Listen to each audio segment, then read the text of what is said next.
All right, so we'll say good morning. Let's begin today's daf is Lamed Ches 38. We are picking up on Lamed Zayin Lamed Beis 37b at the two dots. So 2, 4, 6, 7 lines off from the bottom. Beautiful, beautiful daf today.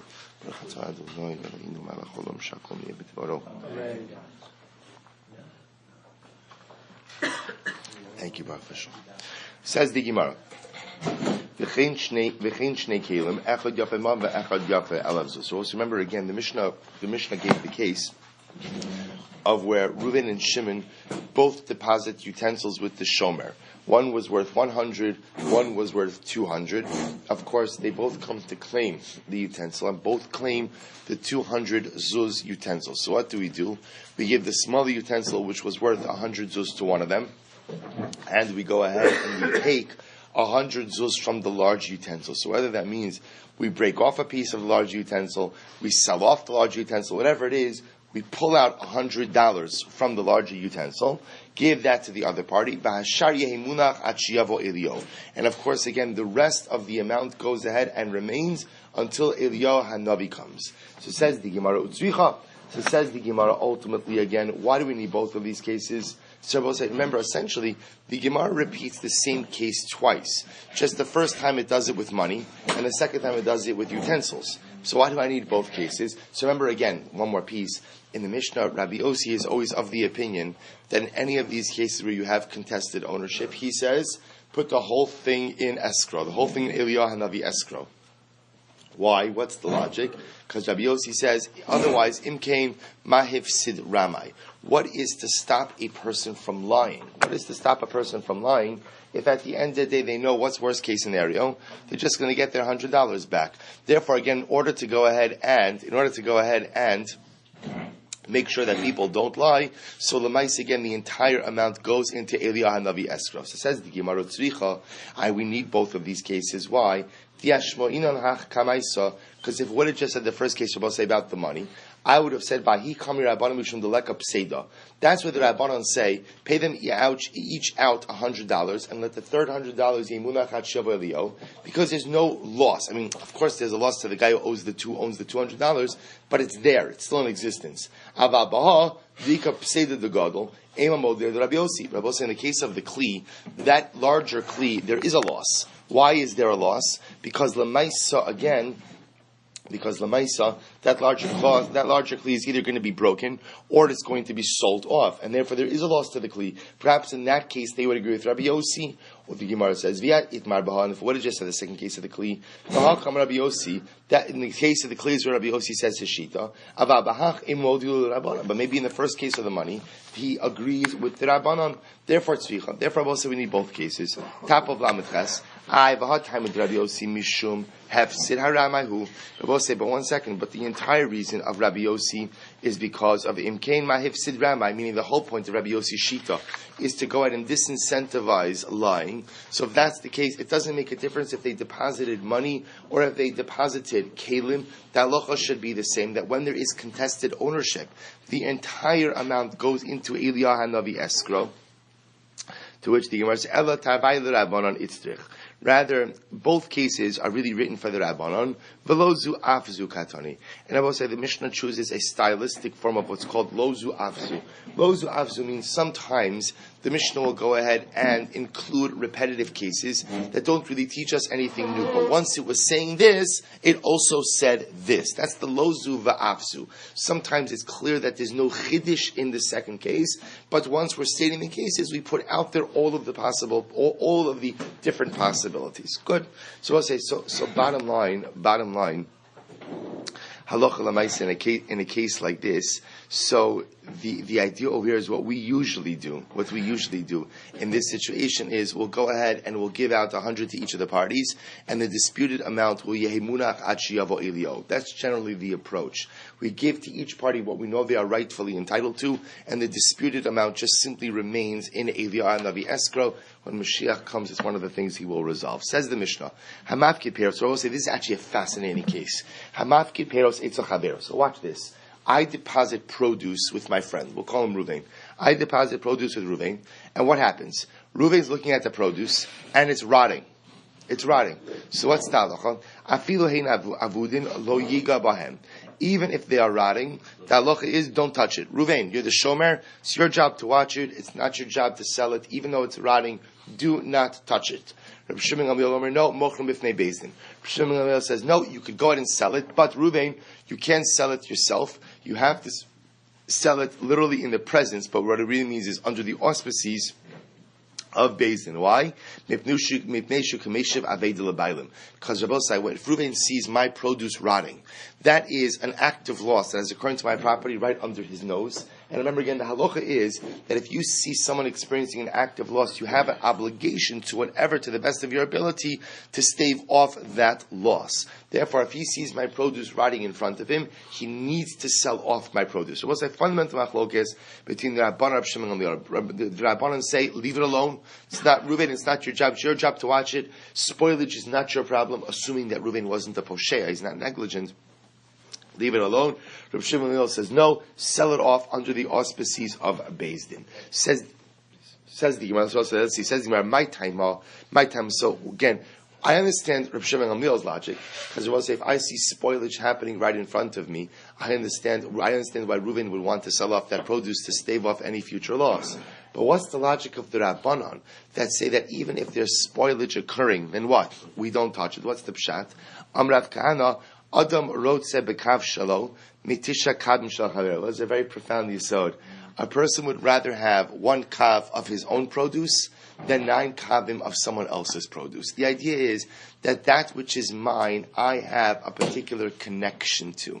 See, even though I understand that I'm going to lose some of my produce because of spoilage, I don't want anyone selling off my stuff. I want my stuff, even if it turns out that I get back less stuff than what I deposited with Reuven. So we'll say that's Rav Kahana. Rav Nachman bar Yitzchak Amar, there's a different issue. Chayshinan shema ason hamafkid truma u'meiser amokom acher. We'll say there's another concern.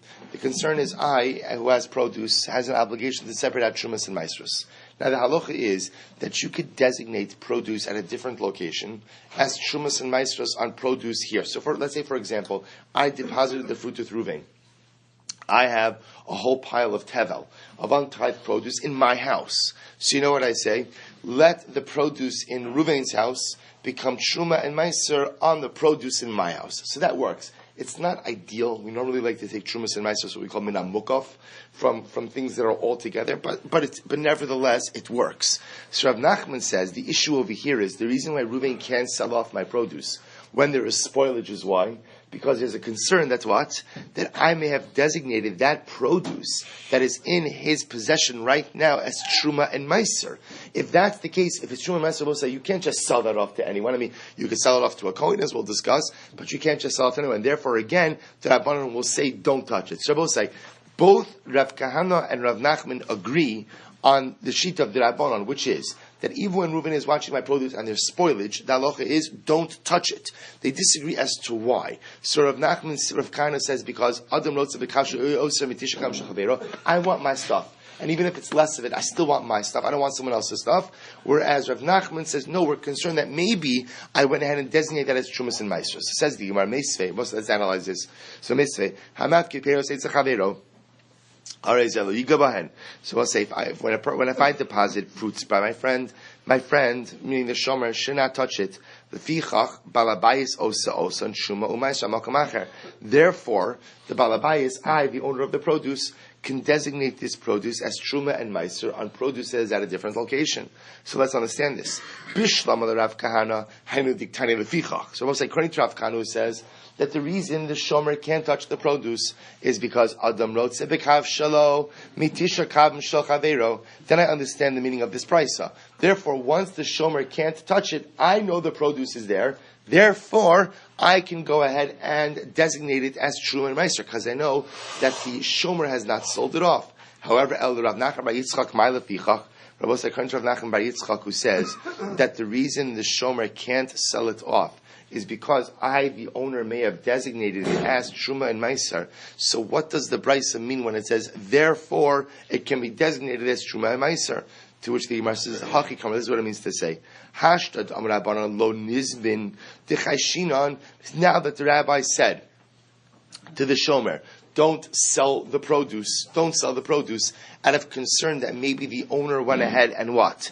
Maybe the owner went ahead and designated as Truma and Meiser. Lefichach, Bal Abayis Osa Osan, Truma U'Meiser Makom Acher. So that's an interesting verbiage. Since once the rabbi said to the shomer, don't sell it off, because it may be designated as Truma and Meiser, that should give the owner the confidence to designate it as Truma and Meiser, knowing full well that what? It has not been sold off. Okay, an interesting idea.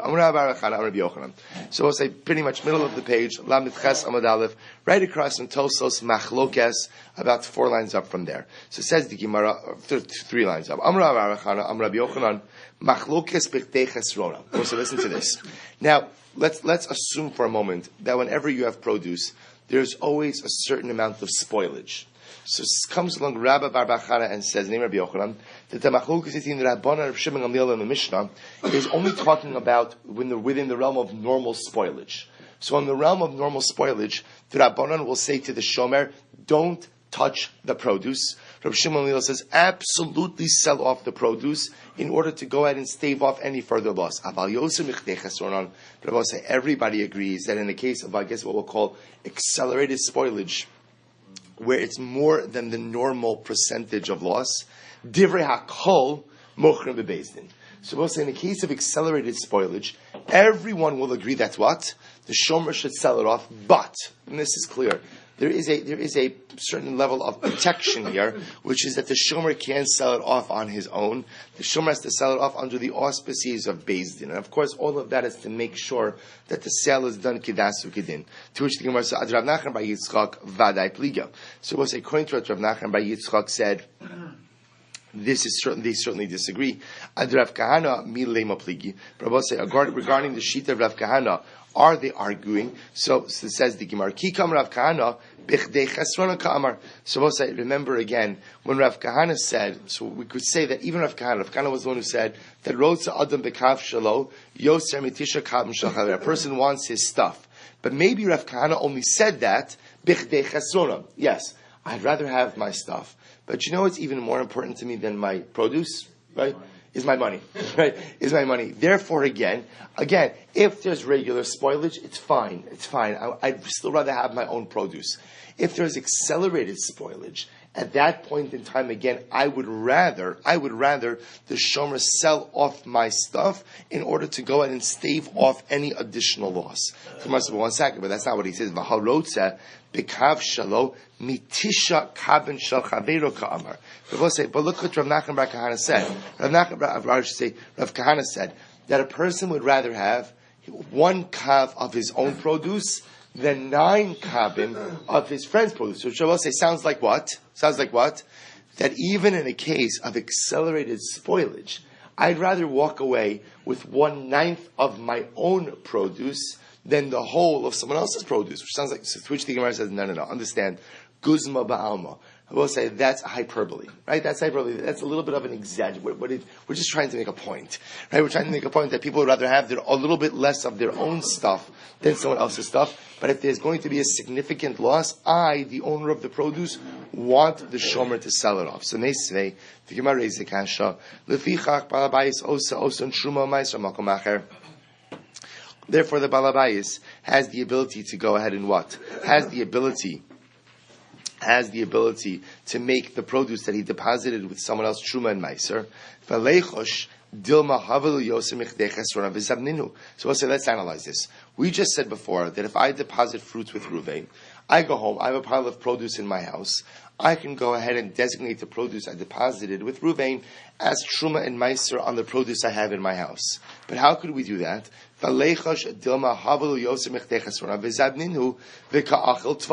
We'll say, shouldn't I be concerned that maybe there was excessive spoilage of the produce? Ruvain sold it off, and therefore, again, by the time I designated that produce in Ruvain's home as truma and meiser, it was what? It was no longer there. In which case, it turns out that I've never separated out trumas and meisters. In which case, the produce in my home is tevel. In which case, I am consuming untithed produce. To which the Gemara says the following. To which the Gemara says the truth is the case of accelerated spoilage is not a common case. And to which the Gemara says, okay, but let's say it happens. So what do? What's the halacha? Mizamnin. So we'll say everybody's going to agree that in the case, ultimately again, of accelerated spoilage, that the shomer has the right to sell off the produce in order to go ahead and prevent too much loss to the owner. So therefore, again, in the case of accelerated spoilage, the shomer has the right to sell it off. V'leichosh shema asan balabayis truma. And we'll say if that's the case, in the case of accelerated spoilage, where the shomer does have the right to sell it off, why aren't we concerned that perhaps the owner of the produce made this produce truma and meiser on produce that he has in his home? To which the Gemara says, I'll tell you why. It's a very easy way we prevent it. Ki mizabninon nami lekohanim b'dimei truma mizabninon lehu. Rabbi said, listen to this. When we give the shomer the right to sell off the produce, who do we give him the right to sell it off to? Only to Kohanim. So what we do is we take this into account, that perhaps, again, the owner of the produce has made the produce truma and meiser. The way we deal with that is to go ahead and say only sell to Kohanim. Obviously, when you're selling to a Kohen, you're going to have to sell at a shtickle discount, right? Because Lamaisa, again, remember, the market is much smaller. But Lamaisa, at least we take that into account. So therefore, we cover ourselves on all this. So therefore, if there's accelerated spoilage, we assume the owner would want the shomer to go ahead and sell it off immediately. We will only sell it to a Kohen. This way, this covers us in the event that the owner of the produce designated this produce as trumas and maestros. And according to Rav Nachman Bar Yitzchak, so why don't we supposed to remember again? Rav Nachman Bar Yitzchak was the one who said that even under normal circumstances, meaning let's say under a case of regular spoilage, the shomer can't sell off the produce. Why? Out of a concern that the owner may have designated as trumas and maestros. But says the Gemara, I don't understand. We could address Rav Nachman Bar Yitzchak's concern very easily. Even in a case where there's not rapid spoilage, you could go ahead and sell it off. Why? Just sell it to a Kohen. And therefore, even if he did go ahead and designate as trumas and maestros, the produce is still fine. To which the Gemara says, Baha pligi. So let's listen to this. Here's really what they argue about. To Rabbi Bar Bachana, listen to this. Rabbi Bar Bachana holds Savar Yoser Michtei Chesron Lo Shchiach Midin. Both say accelerated spoilage is not a common occurrence. V'chi mishtachach lekamehu dahavya Yoser Michtei Chesronon. So both say, listen to this. And we assume that Lamaisa, if I do find accelerated spoilage, that happened here. Now, what does that mean? Look at Rashi. Likamehu dahavi yesem ichtei. Rashi says, Lizman meruba yesh ba'avdon yesem ichtei chesrona. That it must have happened. This happened over time. Right? V'chi mishtachach likamehu dahavi yesem ichtei chesrona. I avluhu balabayis truma umaiser amakom acher mikamei dahavi luhu yoser michtei chesrona avluhu. But say, listen to this. We assume that accelerated spoilage only happens over a large amount, a significant amount of time. And if somebody, that's point number one. Point number two, if somebody is going to designate that produce as trumas and maestros, that happened earlier on. It must have happened soon after the deposit of the produce was made, which is another way of saying that if the owner did designate this produce as truma and meiser, that designation must have happened prior to the excessive spoilage. Hilchach ki havilu yoser mechtei chasronan nizabninu lekohana b'dmei truma. Therefore, I will say the way we go ahead and deal with this is we assume that ultimately, again, if it was made trumas and meisers, it was already done in the past. Now that it's reached the stage of accelerated spoilage. Thank you, spoilage. That ultimately will sell it off to a Kohen and will remedy that issue. That's Rabbi Bar Bachana. On the other hand, Rav Nachman Bar Yitzchak will say, Savar Yeser Michdei Chesuron Mishkach Shkiach. So Rav Nachman Bar Yitzchak will say, argues on the Metzias, and he says, accelerated spoilage happens all of the time. And what happens? V'chi havaluhu la'alterhu dahavu. But this is interesting. He claims that when there is accelerated spoilage, often that doesn't necessarily take a lot of time. Sometimes Rabbi say because of a whole variety of different issues, that can happen relatively quickly after the deposit. And therefore what? V'e amrit nizab ninhu. And if you say to sell this produce, zimnin dekadim umazbin lahu, sometimes you sell it early after the deposit. V'chi avid lahu balabayis truma umaiser amakomacher lo yada dizabna v'ka'achol tvalin. So we'll say this is actually quite interesting. Their machlokis is really in the rapidity. Is that a word? Rapidness? Rapidity. Yeah, rapidity. Good. Look. Seriously. Right, the rapidity, ultimately, again, of spoilage. Both according to the first approach, excessive spoilage only happens over a significant amount of time. Now, the benefit of that is we know that if he designated it as Trumas and Maestris, it happened already earlier on. Therefore, if we have to sell it to a Kohen Shalom Yisrael. The second opinion says, no, excessive spoilage sometimes happen very quickly. If you sell it off now, we'll say, what's the actual concern? The actual concern is you may sell it off before the owner designated it as Trumas and Maestris, and when he actually gets around to designate it as Trumas and Maestris, what's the problem? The produce is no longer there. And therefore, again, he thinks that he's designated something as Trumas and Maestros, when in fact it's no longer in existence. Therefore, he hasn't designated anything. And therefore, Lamaisa, again, what? Therefore, Lamaisa is eating tebel. That's fundamental machlokes. Meisves, where is the kasha? Hamavkir peros, etzo chavero. Kivo, if a person goes ahead and deposits fruit by his friend, and the fruit rotted. Yayin v'hechmitz, wine turned sour. Shemen v'hivish, the oil went bad. Dvash v'hidvish, the honey went sour. Harei ze lo yigo ben Rabbi Meir. So what Rabbi Meir says, don't touch it. Don't touch it. Shomer, don't sell it off. It's not your job. Your job is to watch it. Leave it alone. The Chachamim say no. Osalahem takana umochrin bebezdin. Chacham say no. We go ahead and what? Sell it off in Bezdin. Right? We go ahead and sell it off under the Osas Yiza Bezdin. Ukisha umochran. Now this is actually a very interesting halacha.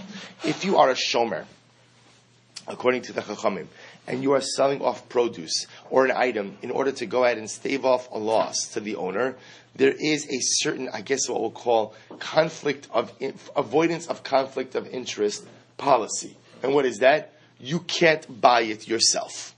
You can't buy it yourself. You have to sell it to someone else. So we'll say, what are other examples of avoidance of conflict of interest policy? Listen to this. Kiyotzebo, gabay tzedakah. Let's say the gabay tzedakah. Bizman shen lemaniyim lachlok potrin la'achirim vein potrin. So let's say again, the gabay tzedakah has no aniyim to give out to, right? Halavai, such a thing should occur, right? There are no aniyim. There are no aniyim. You can imagine such a thing like this. So what happens? So the gabay tzedakah Rabosai has, Rashi brings down over here, prutos nechoshes, copper prutos. The problem with copper prutos is that sometimes they rot. So what you would do is if you have prutos, you want to get rid of them, you want to give them out. Let's say there are no aniyim. What you would do is you would exchange them for coins of a different denominations. You'd exchange them for silver or for some other precious metal that doesn't rot. So therefore, the Gemara says when the gabay tzedakah exchanges the prutos, he may not exchange them with his own money. It must be done with someone other than him. Similarly, gabay tamchui. The gabay tamchui. We'll say the tamchui is like the communal soup kitchen. So with the gabay tamchui, bizman she'en lamaniyim lechalek mochel lachem. So we'll say, remember, if you're running the soup kitchen, and let's say halavai, there are no aniyim who show up. The problem is you've got a soup kitchen filled with food. You want to sell it off. You can sell it off, but you, as the gabay of tamchui, cannot buy it yourself. Only someone outside the gabay of tamchui can buy it. So we'll say. So again, what do we take from this? Katani mehas peros v'erkivu. And we'll say, remember again, but the Brisa says that if I'm watching fruit and the fruit rot, Rabbi Meir says, leave it alone. Do not touch it. Do not touch it. So is this not talking about even in a case of where there is excessive spoilage, to which the Gemara says, lo, no, not true. It's talking about a case of regular spoilage. That's when Rabbi Meir says, don't touch it. But even Rabbi Meir would agree that in the case of excessive spoilage, you have to sell off the produce. So the Gemara says, but 1 second. Shemen v'hivish, dvash v'hidvish, it's not the Brisa says. The Brisa talks about a wine that goes sour, oil that goes putrid, honey that that also spoils. These are all cases of yeser michdei chesrona. These are all cases of excessive spoilage. Yet Rabbi Meir still says in that case, leave it alone. Oh, to which the Gemara says, here's what the Shabbos say. Shiny hani, the come. Shabbos, listen to this. The difference is certain things, once they go bad, they're bad. So for example, once wine goes sour, it's done. There's no more additional loss that is going to occur. So in these cases, once the loss has already been encountered, leave it alone. Once the honey goes bad, it's bad. Once the oil goes bad, it's bad, meaning you don't gain anything at that point in time by selling it off. Just hold it. When the owner retrieves it, he'll take care of it. Masha'inkein what? Masha'inkein produce. See, produce, if you sell it off now, you could still salvage some of the value. Masha'inkein, if you leave it alone and it rots further, it depreciates in value every single time. To which the Gemara says, by the way, Shemen v'hivish, tvash v'hidvish, lemai, amud beis, lemai, chazu. So this is actually good to know. So if you have oil or honey that go putrid, so what can they be used for? What can they be used for? To which the Gemara says, I'll tell you, Shemen chazu ligaldoi. So actually, putrid oil is usable for leather workers. Apparently, they smear the hides with this type of leather that softens up the leather. You can even use putrid oil for that. And dvash actually is good to know. L'ktisha de gamli for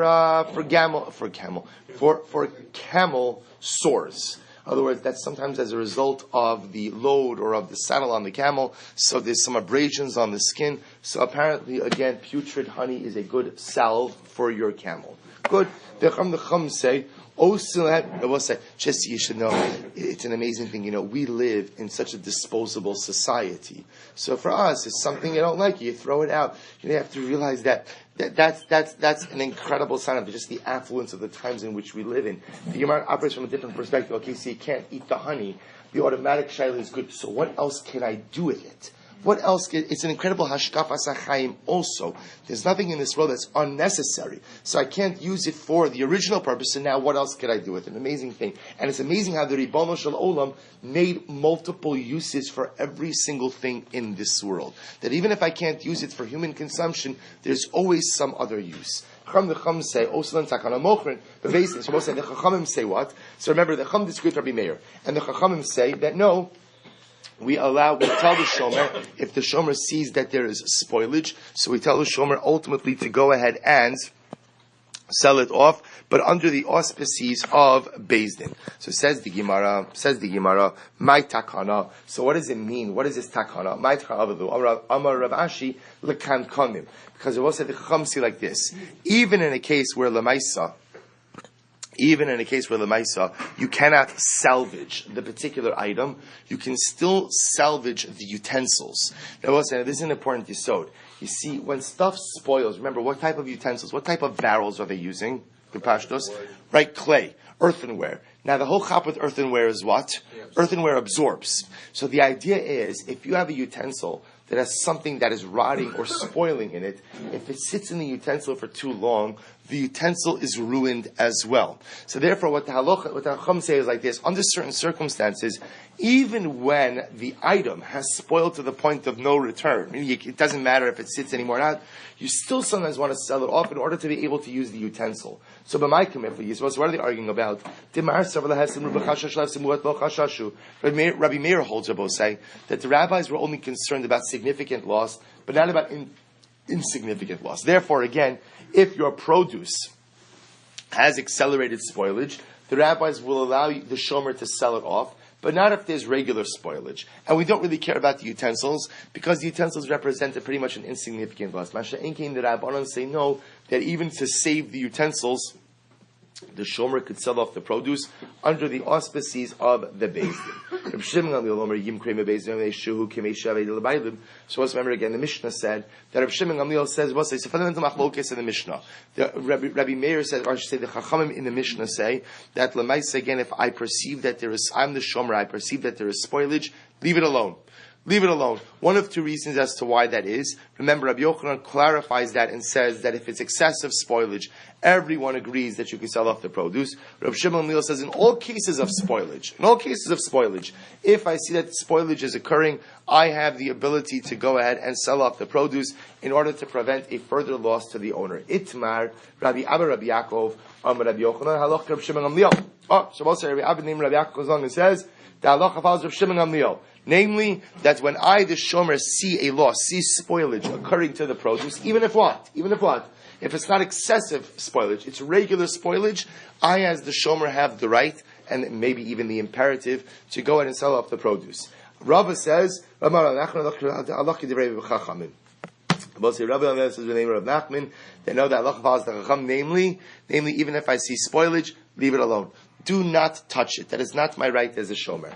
Rabbi Yochanan is on record as saying one time, Rabbi Yochanan, Rabbi Yochanan already said this once. Remember, Rabbi Yochanan now comes out on record over here and says, Maranan v'Rabbanan, the halacha follows Rabbi Shimon Gamliel. Comes on the Gemara and says, I don't understand, why does Rabbi Yochanan have to make that statement? Rabbi Yochanan already made a general statement that Rabbi say, wherever Rabbi Shimon Gamliel is quoted in the Gemara, the halacha or in the Mishnah, the halacha always follows him with three exceptions. Chutz me'arei, the case of the guarantor. We're not going to get into these cases now. Tzidon and Raya or Re'iyah Achrona. So we'll say, so the halacha always says Rabbi Shimon Gamliel. So why does Rabbi Yochanan feel compelled to say it again? To which the Gemara says, Amorayninu va'aliba de Rabbi Yochanan. Because Rabbi say, there was a machlokis Amoraim about what Rabbi Yochanan said, and therefore Rabbi Yochanan ultimately, and therefore again the Gemara asserts this reality over here. Fine. Nidra Rabbi Shimon Gamliel, Nishma, so we'll say, listen to this. Now, we're going to get into a very fascinating sugya. So we'll say, I'm going to conflicted if I should tell you the halacha or not now. Such a struggle. All right, fine. You twisted my mind. Let me tell you the halacha. Listen to this, just for clarification purposes. So the way, no, I'm not telling you yet. I'll tell you why. Because the truth is, it's not finished yet. So it says more like this. Let's look. Now, we'll say, so here's what we have. We have a fundamental machlokes in the Mishnah between Rabbi Shimon Gamliel and the Chachamim, and what we call the Rabbanon. So we'll say, so remember, here's the case. I deposit produce with Reuven. Reuven sees there's spoilage. Let's assume for the purposes of our discussion, not excessive spoilage, because let's assume for a moment that in the case of excessive spoilage, everyone will agree that what? The shomer has the right to go ahead and sell it off. So this is what we'll call normal range of produce spoilage. So the Chachamim say, shomer, don't touch it.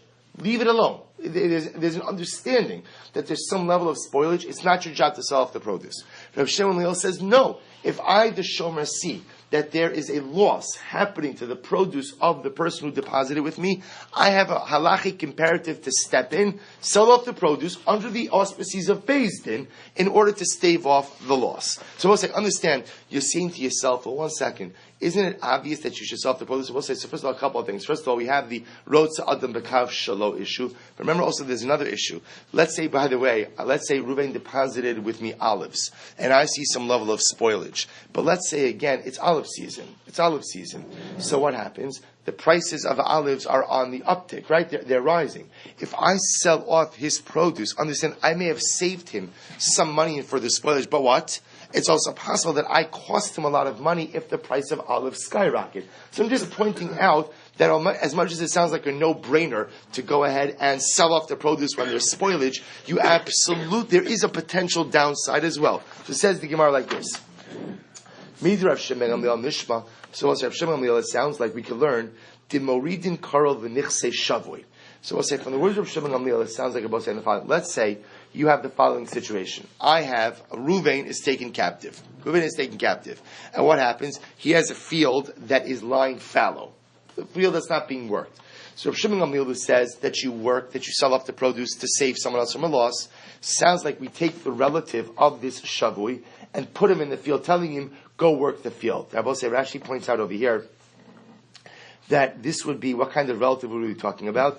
The type of relative who would be a yoresh. The type of relative that should something happen to this shavui would be in line to inherit this field.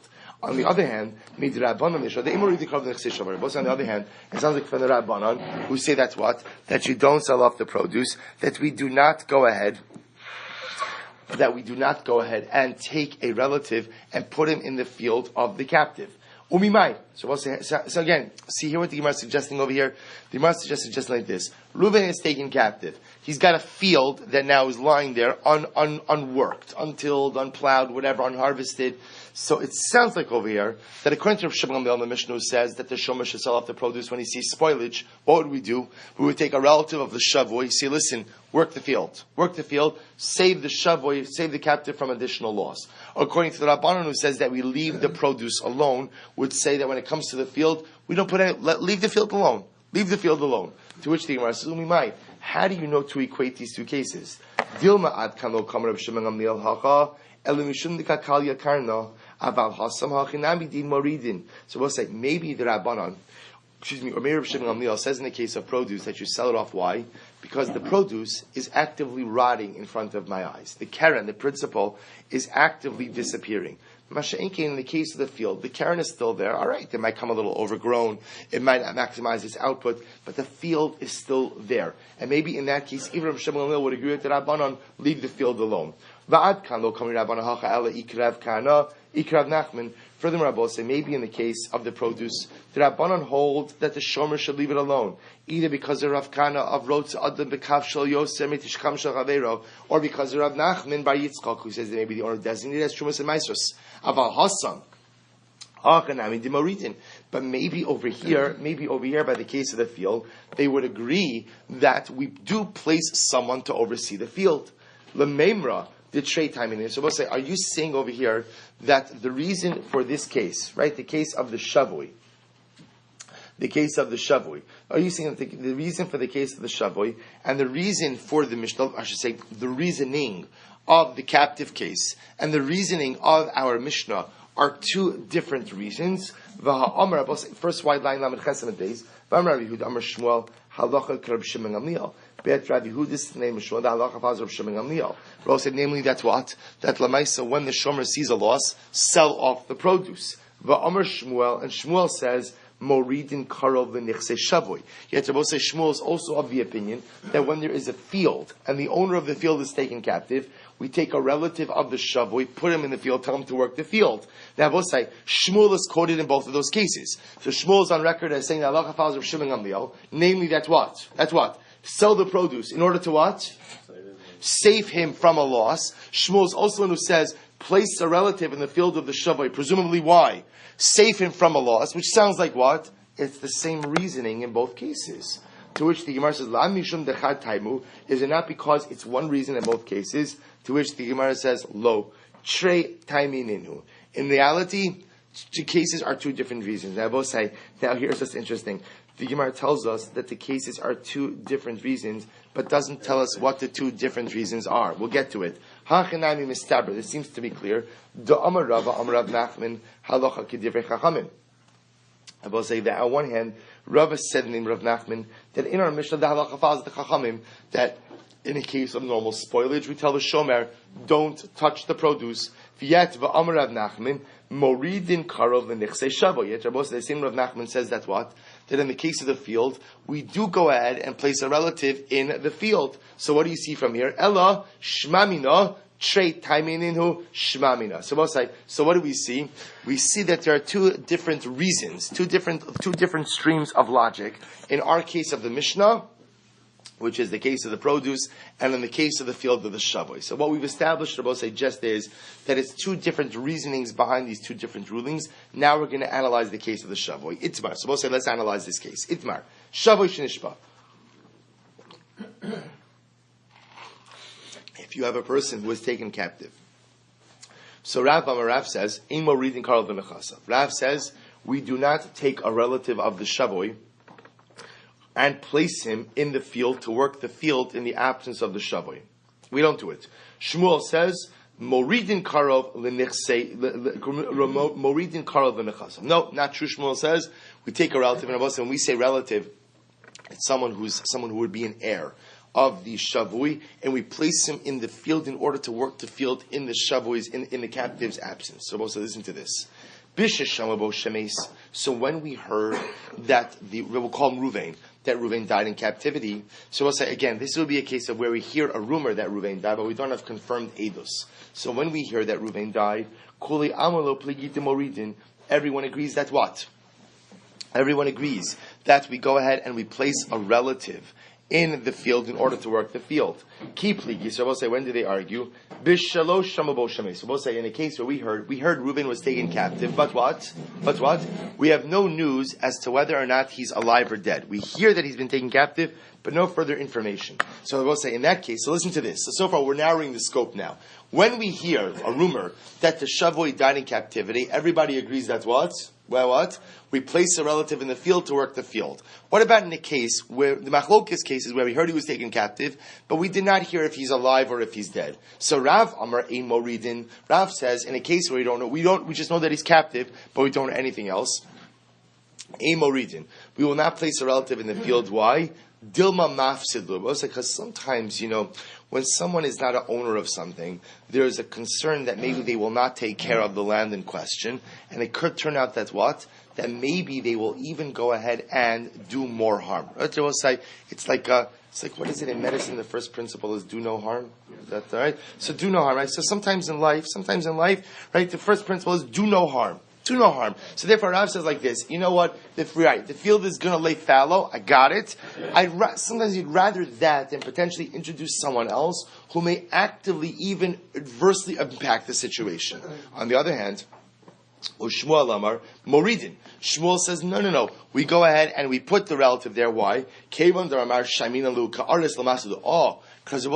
Shmuel says when we place the relative in that field, we're not asking for an act of altruism. What are we asking him for? We're asking to be a sharecropper. Now, what's the chap of sharecropping? Sharecropping is you share in part of the crop. You get a percentage of the yield, which means that what? You have a vested interest in making the land fruitful. So therefore, I'm sorry? Good, correct. We'll get to the Yerusha part in just a little bit. Excellent. So the idea over here is if we make him a sharecropper, that pretty much ensures that he's going to take care of the field. So Meisvei, Rabbi Lazar Omer, Mimash Moshe Nemar v'chora api va'eschem. Shabbos say the pasuk over here is by the Tochacha. V'chora api barakti eschem b'cherev v'ayu neshechem almanos u'b'nechem yisumim. Right, I will get upset with you, or one of the Tochachas. I will get upset with you, and I will kill you with the sword, and your wives will be widows, and your children orphans. So the Gemara says, I don't understand. So the Gemara says, Yodea ani v'chora api barakti eschem. The Gemara asks, why is the pasuk repetitive? After all, if Kadosh Baruch Hu is going to kill you, Yodea ani shenishosem almanos u'b'neim yisomim. So if Kadosh Baruch Hu said that I'm going to kill you, then it's obvious that what? That the wives are going to be widows and the children are going to be orphans. Elamatam lo ravehim neshechem. So why does the Torah have to say wives will be widows? Because the punishment I will say is that the men will be killed in a way that the wives will not know if their husbands are dead or not. And therefore they'll want to go ahead and remarry, but will be unable to do so. And the Gemara says, Ubeneim Yisomim. What does this mean? So the Gemara says, Ubeneim rotzin leirei l'nichse avihen ve'in manichin osan. And the children will want to go ahead and go into the property of their father, and yet we will be unable to allow them to do so because there is no definitive proof of the death of the father. To which the Gemara says, Amarava Leireid v'limkor tznan. In other words, that's talking about a case of Osai of what? Over the children who want to sell off the property. Say, in order to allow an heir to sell off property, for that you need more definitive proof. But to allow someone who's a potential heir to place them in the field, to work the field in the absence of the owner, who says we can't do that? So listen to this. Hava uvda b'narda. So an episode like this happened in Narda. This happened. In other words, we'll call him Reuven, the owner of the field, who lived in Narda, was taken captive, and what happens? A Yoresh of his, a potential heir, came down, was placed in the field to work the field. So what happens? Upashta Rav Sheshes Mihamas Nisin. And Rav Sheshes went ahead and brought a raya from this brisa. Rav Sheshes objected to this. Rav Sheshes says, you do not have a right to place a relative in the field to work that field in the absence of the captive. And he brought a raya from the brisa, to which the Gemara says, Amalei Rav Amram, Dilma liyored v'lim kortanan. To which Rav Amram responded, no, maybe the only prohibition is when one is like we just said before. Both said that what the heir can't come in and sell the field, but the heir can absolutely go ahead and what? Work the field. So also listen to this. So Rav Sheshes did not like this. So he says to Rav Amram, well, Amrale dilmam demi pompadisat. Oh, maybe you're from Pompadisa. Dema'ailon pila bekufa demachta. You guys from Pompadisa, you could take an elephant and fit it through the eye of a needle. Which Shabbos is the precursor to the statement of taking a square peg and fitting it into a round hole. Well, so that's that Yisod. He's saying you guys could fetch anything. You could fetch out any answer you want to make it look right. In other words, to which Rav Sheshes was saying, I respectfully disagree. Right? Meaning, in other words, that I have you guys from Pumbedisa. You always go ahead and you come up with the most far-fetched answers. I don't agree. I v'hadumi dinisho saying ukatani mahosam klal lo avhachanami klal lo. Rather, I will say at the end of the day, Rav Shesha says the comparison in the pasuk was saying that just like Nebuch in the case of the woman, because we don't know the whereabouts or what happened to her husband, there is no way for her to get married. So too, again, I will say the case of the children is also we don't allow them to go down to the property of the father at all. That's what the pasuk is saying. So we'll stop over here, but understand we're ending off kind of mid machlokes. So what we've done now over here is we've introduced a brand new discussion that we thought at first was an offshoot of our Mishnah, but it turns out not to be an offshoot of the Mishnah. So I'll have to loop back to the Mishnah Mir Hashem tomorrow. I'll give you the halacha tomorrow. I will say, but what we're left with is the following. Case number one is the case of spoilage. In a case where Reuven deposits with me produce, and I see that there's spoilage, can I sell off the fruit in order to save off Reuven from a loss? That is a machlokes. Did Rabbanan say no? Reb Shimon Gamliel says yes. It seems to be in the case of excessive spoilage, everyone will agree that what? That I can sell it off in order to stave off future loss.